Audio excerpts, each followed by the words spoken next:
This is the epic story of real men acting like real hunters.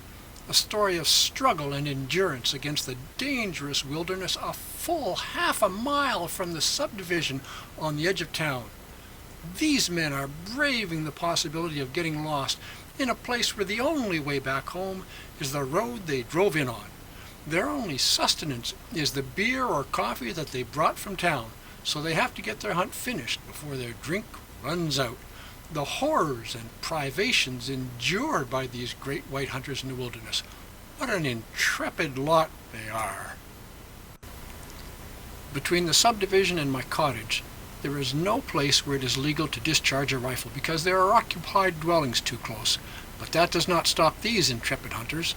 I have apple trees in a small clearing where it's easy to drive by slowly and shoot deer from the road beside my cottage and my no hunting signs. Of course, against the evidence of my own eyes, they all claim to not be hunting from their truck or car as they drive by slowly, and at the same time, they're angry that I'm making sure there is no game on or near the road. They actually expect me to believe them. If I do not believe them, then I am somehow abusing their hunting rights at my property. Go figure.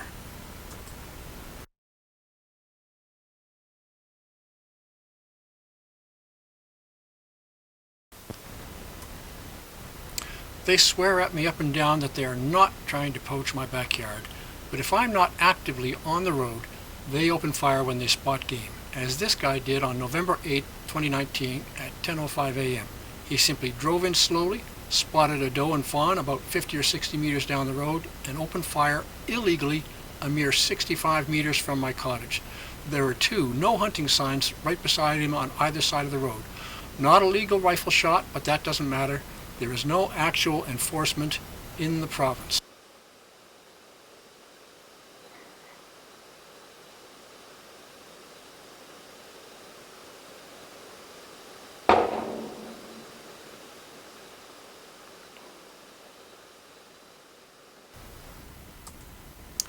They are called Hollywood hunters around here, guys who simply drive up and down the road with a loaded gun in their car, looking to shoot something in someone's backyard, and this is happening all over the province. They almost never get out of their car or truck. They simply drive slowly down the road, rubbernecking where there are apple trees, riding their brakes, windows usually open so they can simply stick a barrel out the window to shoot. Everyone makes fun of the hunters, but almost every hunter in the area is a Hollywood hunter. This has been going on for 15 years since I built my cottage, and too often there is illegal gunfire right beside me. The vast majority of hunters are not law-abiding. I am a hunter, an actual hunter. I have no problems with actual hunters, but I despise poachers. They give all of us a bad name. But these days, illegal hunting has become the norm because there is no hunting law enforcement. The reason for this is that government only wants revenue from selling hunting licenses. Enforcement is an expense for government and a nuisance for enforcement officers, and they do not want that. They just want the revenue. Desperate for money, the government is like Larry and Daryl. It'll do anything for a buck.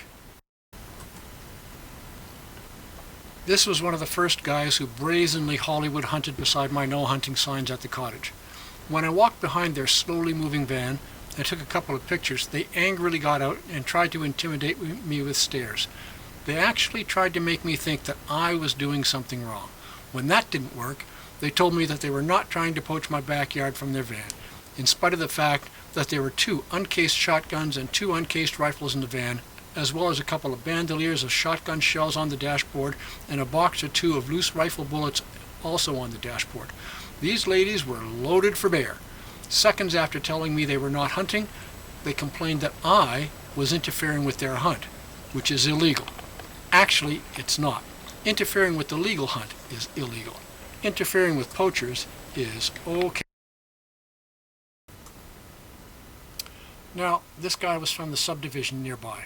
I chased him and another guy away from 2 grouse who were hiding underneath one of my apple trees. They had been there for days right beside the road.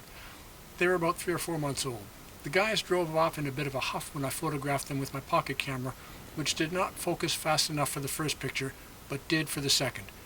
2 days later, as I was patrolling my no hunting signs because of these guys, he drove slowly past me in his Jeep, pretending to not be hunting, but I was on the road, so he could do nothing. 2 days after that, I was in a coffee shop with a lady friend enjoying a cuppa, when he walked in and bought a coffee at the counter. He looked over and noticed me with my friend and rushed out of the coffee shop quickly. I turned to my lady friend and told her that he was probably rushing out to my cottage to shoot the 2 young grouse who were hiding under my apple tree beside the road. It was only 2 young grouse, so I did not rush back to the cottage to try and stop him. So I did not see what actually did go down. However, when I got back to the cottage an hour later, sure enough, both grouse were dead and their carcasses had been dumped beside my cottage. Whatever sissy shot them wanted to make a statement about how manly he was, or was not, as the case may be. I will give the guy credit where credit is due, however. He appears to be brighter than poultry. Sunday hunting was introduced some years ago. On Sunday morning, November 3rd, 2013, at 10:30 a.m., I was in my backyard, and my next-door neighbor, 150 meters away, was cutting firewood with a chainsaw in his backyard. A white Dodge Ram 3/4 ton drove up, LAY 790, and shot a grouse in an apple tree halfway between myself and my neighbor. They had seen my neighbor and his house and heard his chainsaw. There were numerous no hunting signs up. They fired in my direction, but fortunately there were enough trees and bushes between us that I was not hit. I ran out with my pocket camera and got some unfocused video. Since I was running, the camera was unable to focus. The 2 guys in the truck then drove off and hunted the rest of my property from their truck and discharged illegally again beside another of my no hunting signs. They know that there is no enforcement.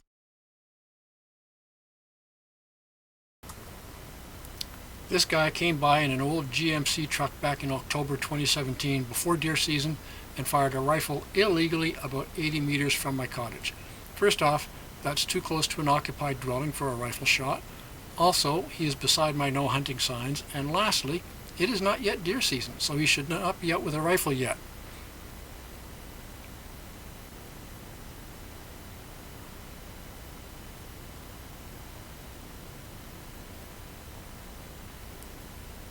Knowing that he's about to open fire, I open my window at this point.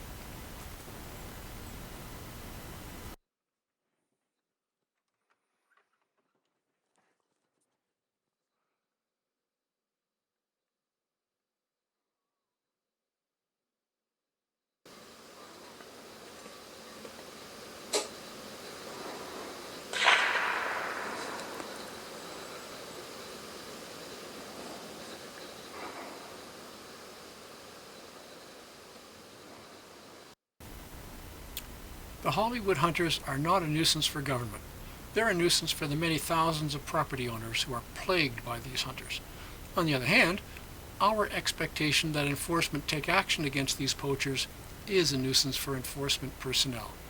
I've tried for years to get RCMP and DNR to do something about the daily illegal hunting beside my cottage and the other homes and cottage here, to no effect. DNR says I should talk to the RCMP. The RCMP suggests that I should talk to DNR. Each plays me off against the other so that none of them have to do any actual work. RCMP and DNR have seen some of my videos. Nobody enforcement does anything for me. I do not expect DNR to respond every time someone drives slowly past my property. But if I show a clear pattern of abuse, then I expect them to do something to curb it.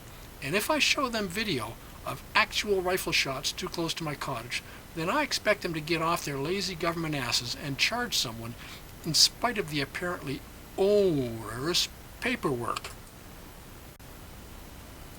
I listened to this kid driving up for some time, driving really slowly, apparently hunting Hollywood style. After he had passed 200 or 300 meters of my no hunting signs, he drove up to me pretending to be confused as to why I would be pointing a camera at him.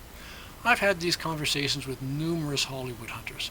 They follow pretty much the same pattern. They feign confusion or outrage that I am somehow wronging them with my camera while they are Hollywood hunting past my property. They are so tedious.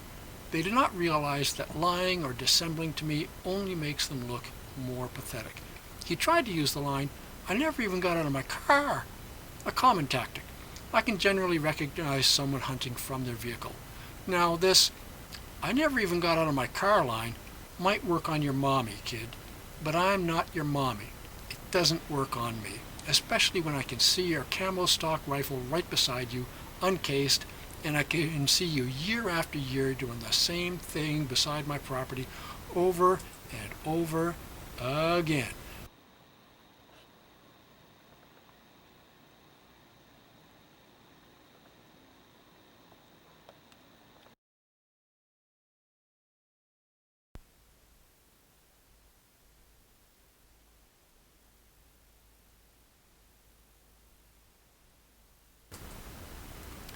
Every year around the end of deer season, this guy mounts rear-facing jack lights onto his big SUV. He lives in town and keeps the front-mounted jack lights on year-round. But towards the end of deer season, and for a few weeks afterwards, he keeps the rear lights on his vehicle and drives through at all hours of the night, lighting up the valley like a soccer stadium during a night game. Powerful jack lights fore and aft. I typically see him several times each year just after deer season, usually late at night. In the middle of the night, I can hear him coming from some distance off.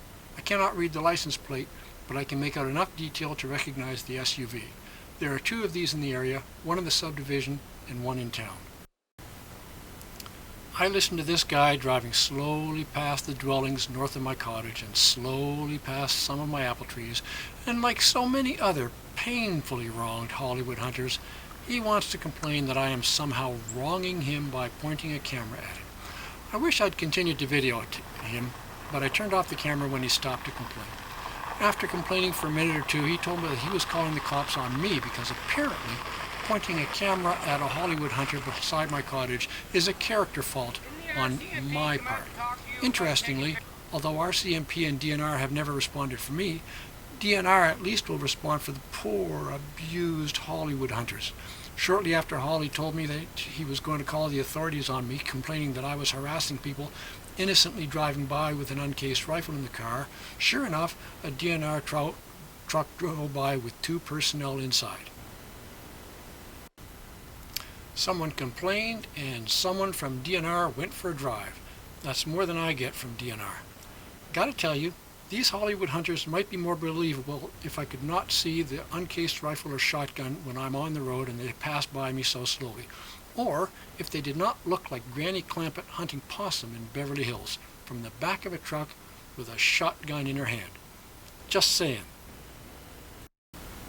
This guy drove slowly past me and ended his hunt at the edge of my property, got out of his truck or his van, and unloaded and stowed his gun as I watched him.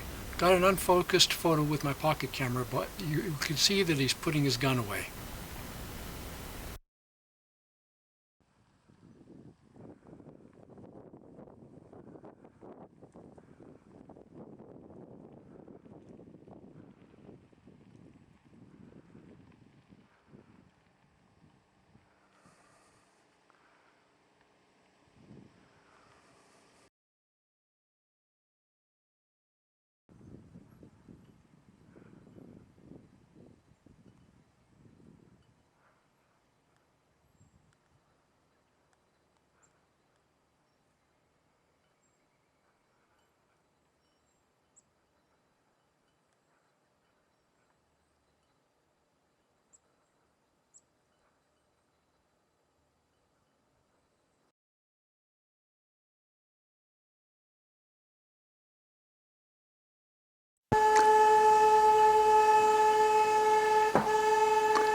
Since there is almost no hunting regulation enforcement, Hollywood hunters reckon they can do anything they want, anywhere they want.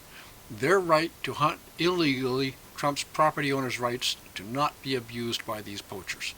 If government cannot enforce hunting regulations, then rescind the Sunday hunting law and give property owners 1 day a week of respite from these abusive, whiny Hollywood hunters.